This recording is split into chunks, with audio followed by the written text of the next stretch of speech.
A big part of us stepping into our soul purpose, our highest destiny, our highest timeline, the life that we are here to live.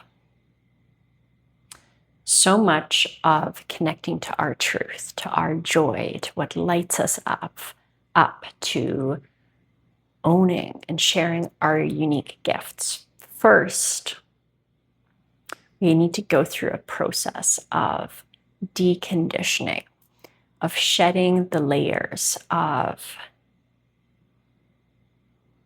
all the layers of conditioning, who your parents taught you to be, and not even with their words.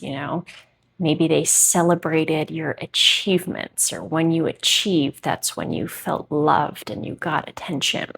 So subconsciously, you are operating under that system of needing to achieve to be worthy of love. Maybe when you were nurturing, when you cared for a parent emotionally, you received love. So you're operating under the conditioning, under the programming of when I give to others, when I nurture others, when I emotionally provide for others, then I'm worthy of love. There's religious conditioning, culture of how skinny or not, what your body should look like. Cultural conditioning of what it looks like to be a good mom, a good dad, what success is, what culture deems successful. Making a lot of money, looking really good, having a house and kids. Kids, I think, is changing. And so in the process of really connecting to your truth and who you are and what you're here to do in this lifetime, we got to look at all of these layers that started from a very young age and have continued. They continued through being a teenager and being a young adult. And a big part of this is giving ourselves permission to choose. I choose what rules I abide to. I give myself permission to carve out my path.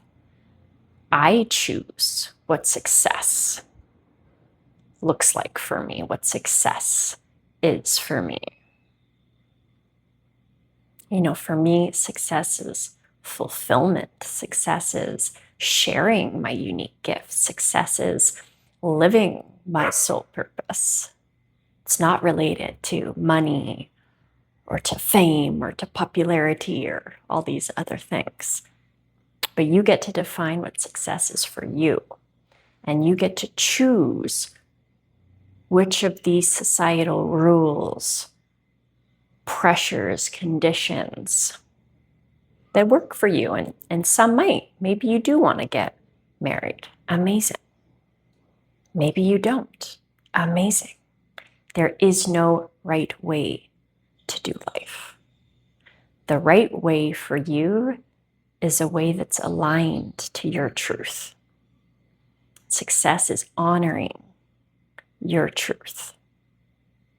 Being courageous enough to do life your way, to carve your path. Because each and every one of our paths are meant to look different. We're not here to follow someone else's path. Be inspired by others, yes. But we're here to carve our own path. We're here to do life our way.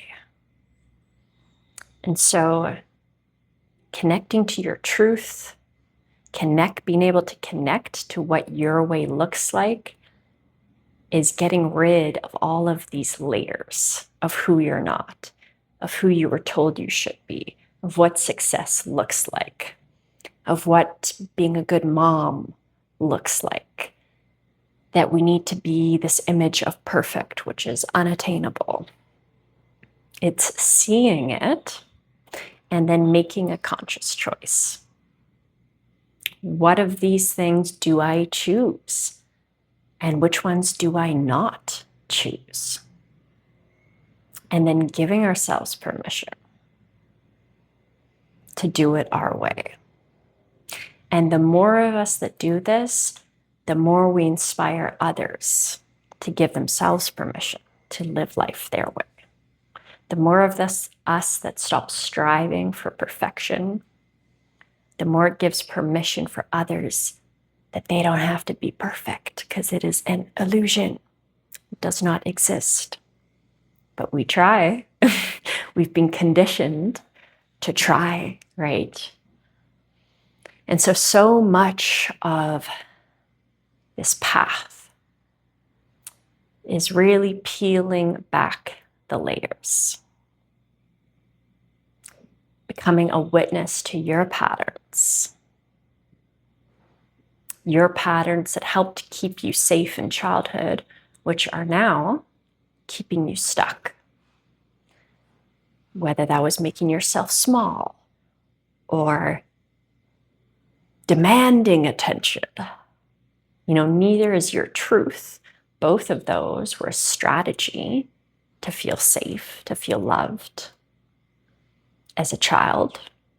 And then we run these patterns subconsciously until one day we become aware that they are no longer serving us. In fact, they are the very thing that is limiting our growth. To get to the next level in my evolution, I need to shed a layer each and every time. And this doesn't stop.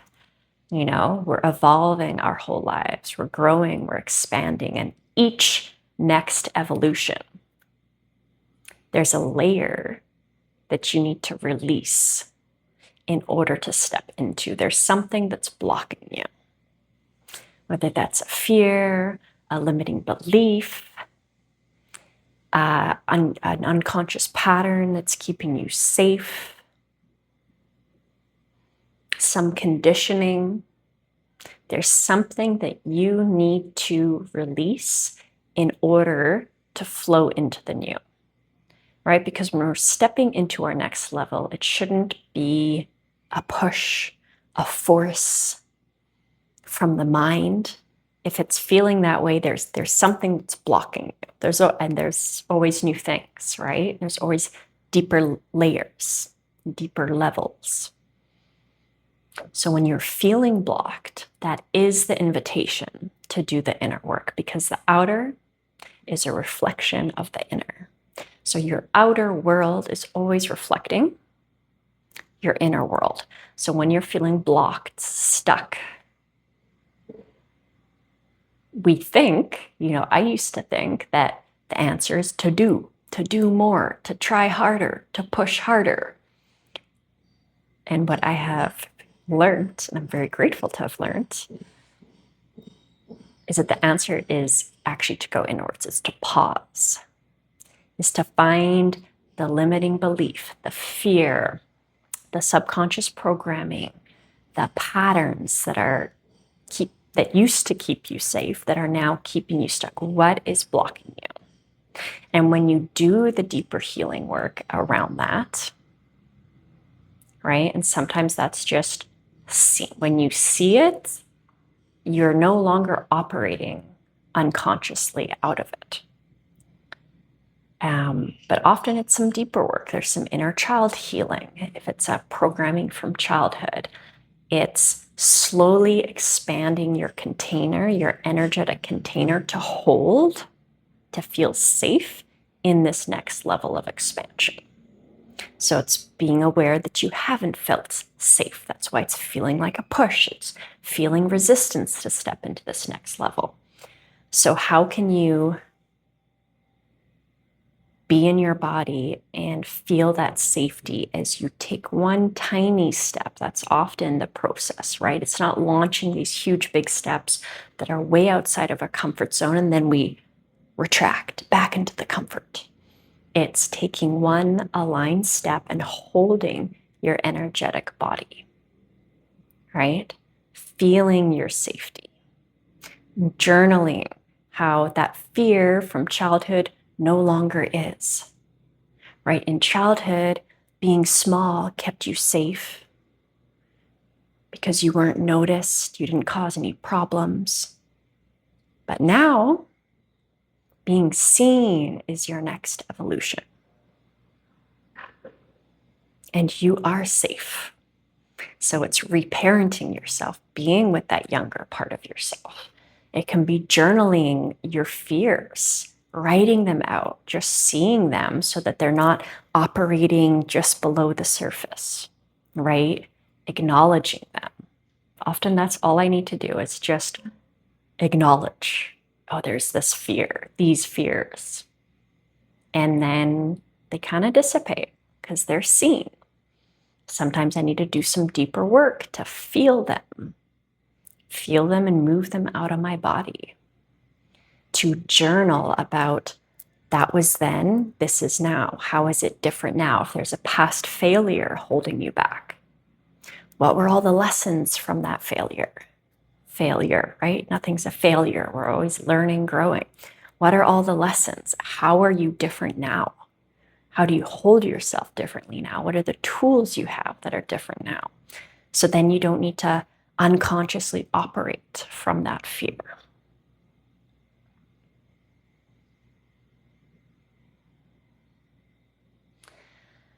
And I think something that really can keep us stuck as we are expanding into the next level.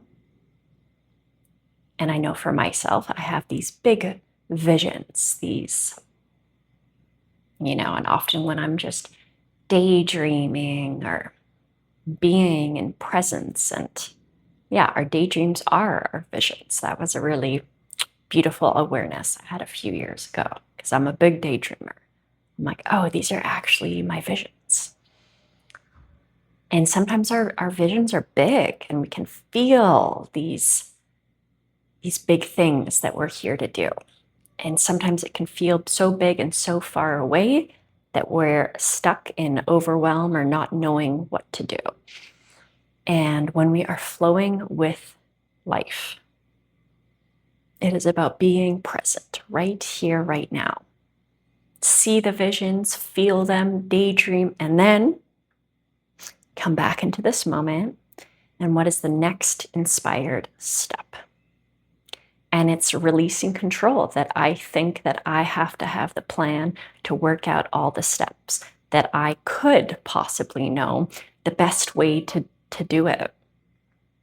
It's giving it over to the universe, to source, to the divine, asking for guidance, tuning in.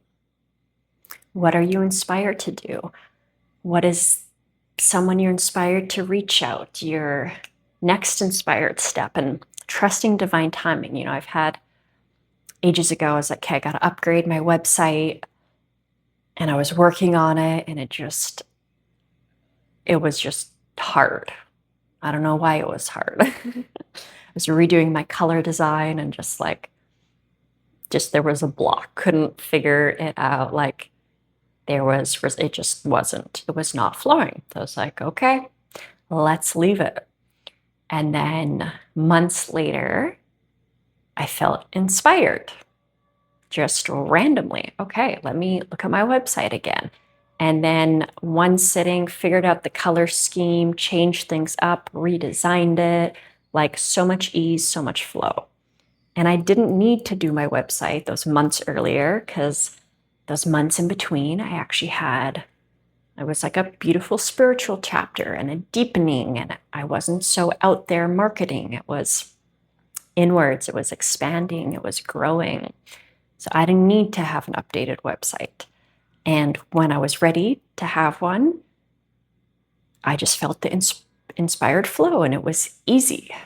I showed up, I took the steps, I did the work, but it didn't feel like work. It felt like flow. So the deeper I get into this journey, the more I realize flowing with life. Life is always guiding us, always. And it's releasing the ego, the egoic idea that I need to figure everything out that I could possibly know the best way to do it. The universe has the whole picture, all the energies, and it's anytime, every time we're doing inner work, we're energetically upgrading, we're deepening. All this energetic, synchronistic flow is happening in the background. So can I trust that life is happening for me, that I am exactly where I'm meant to be? That life is unfolding exactly as it should. And all I gotta do is take the next inspired step, one step at a time, and flow with life. Allow the universe to guide me, allow the divine to guide me. Knowing, which is a deeper form than trusting, knowing I am guided, I am supported. And if I can see my vision, it is happening.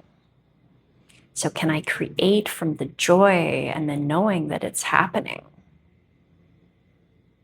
And just take the next step. Because it can be so easy to get stuck in inaction. Some of us, I can definitely get stuck there sometimes. And because it feels overwhelming. So the antidote to overwhelm is the next inspired step. And it doesn't matter how small it is, the smaller the better, to get you out of stuck in overwhelm to movement, to flow.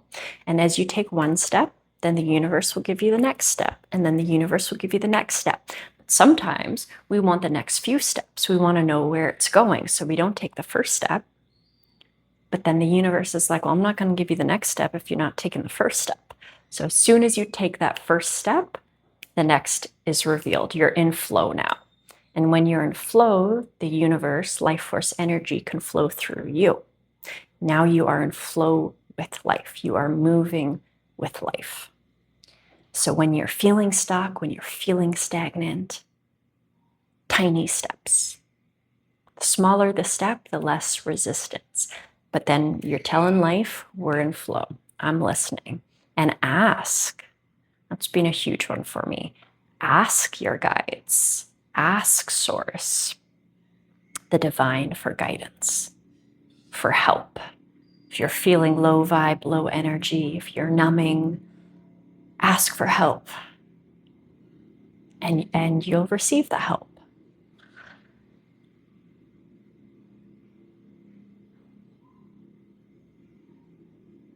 And lightness. Lightness has really been a theme. It's been coming up for me lately. How can I hold life with lightness? Not take it so seriously. Enjoy the ride. Enjoy the unfolding. No, it's not a linear path. We're going to go down and sideways and up and down, but we are always evolving. We are always expanding. Sometimes it doesn't feel that way, and that's okay, and that's normal. And can I trust? Can I know that this is a part of the process and life is happening for me and everything is exactly as it's meant to be? And it's in those challenging moments to remember to trust that helps us flow through it. So let me know if anything I shared resonated, if you can relate to this journey, and I will see you next time.